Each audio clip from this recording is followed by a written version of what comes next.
क्या आपने कभी सोचा है, जो इंसान सबसे ज्यादा शांत रहता है वही सबसे ज्यादा खतरनाक क्यों होता है? दुनिया शोर मचाने वालों से भरी पड़ी है, लेकिन इतिहास बदलने वाले लोग हमेशा शांत रहे हैं। आचार्य चाणक्य कहते हैं, जो व्यक्ति क्रोध में भी मौन रख सके वही अपने शत्रु को बिना युद्ध हराने की शक्ति रखता है। आज का यह वीडियो आपको सिखाएगा शांत रहकर दुश्मन को कैसे हराया जाता है। अपमान, षड्यंत्र और विश्वासघात का सबसे खतरनाक जवाब क्या है। वीडियो को अंत तक देखिए, क्योंकि आखिरी नीति आपकी सोच हमेशा के लिए बदल देगी। एक, शांत व्यक्ति सबसे शक्तिशाली क्यों होता है? आचार्य चाणक्य कहते हैं, मूर्ख शोर करता है, बुद्धिमान मौन साधता है। जो व्यक्ति हर बात पर प्रतिक्रिया देता है वह अपने दुश्मन को यह बता देता है कि यह मुझे कैसे कमजोर किया जा सकता है। लेकिन जो शांत रहता है उसके मन को कोई पढ़ नहीं सकता। शांत व्यक्ति अपनी चाल नहीं दिखाता, अपने इरादे उजागर नहीं करता और सही समय का इंतजार करता है। यही कारण है कि शांत व्यक्ति को हल्के में लेना सबसे बड़ी भूल होती है। 2, क्रोध सबसे बड़ा नुकसान। चाणक्य नीति कहती है, क्रोध मनुष्य की बुद्धि को नष्ट कर देता है। जब आप गुस्से में होते हैं, आप गलत शब्द बोलते हैं, गलत फैसले लेते हैं और दुश्मन को मौका दे देते हैं।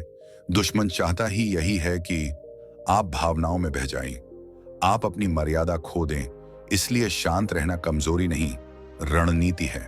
युद्ध में भी सबसे पहले वही हारता है जो क्रोध में तलवार उठाता है।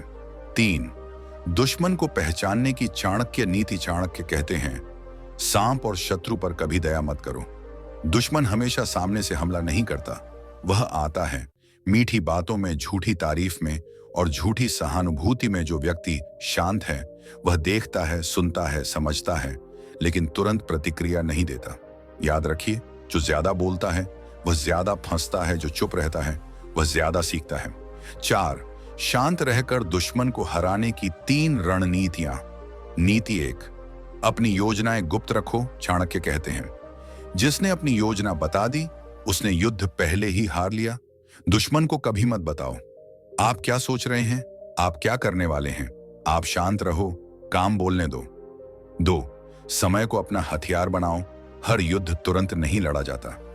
शांत व्यक्ति जानता है कब चुप रहना है, कब वार करना है। याद रखिए, गलत समय पर सही वार भी बेकार हो जाता है। 3, अपनी शक्ति बढ़ाते रहो। शांत रहना मतलब निष्क्रिय रहना नहीं। शांत रहकर ज्ञान बढ़ाइए, कौशल बढ़ाइए, आर्थिक और मानसिक शक्ति बढ़ाइए। जब आप मजबूत हो जाते हैं तो कई दुश्मन अपने आप ही समाप्त हो जाते हैं।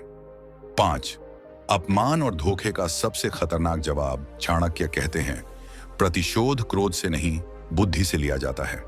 जब कोई आपको अपमानित करे, शांत रहिए, मुस्कुराइए और खुद को बेहतर बनाइए। आपकी सफलता उनके अपमान का सबसे करारा जवाब होगी। दुनिया में सबसे ज्यादा जलन आपकी चुप सफलता से होती है। याद रखिए, शांत रहना मतलब डरना नहीं, शांत रहना मतलब अपने भीतर तूफान को काबू में रखना है। चाणक्य कहते हैं, जो स्वयं को जीत लेता है वह पूरी दुनिया को जीत सकता है। अगर आप अपमान के बाद भी शांत हैं, धोखे के बाद भी संयमित हैं और संघर्ष में भी धैर्यवान हैं, तो समझ लीजिए आप पहले ही जीत चुके हैं। शांत रहिए, सही समय आएगा और तब आपकी एक चाल सब कुछ बदल देगी।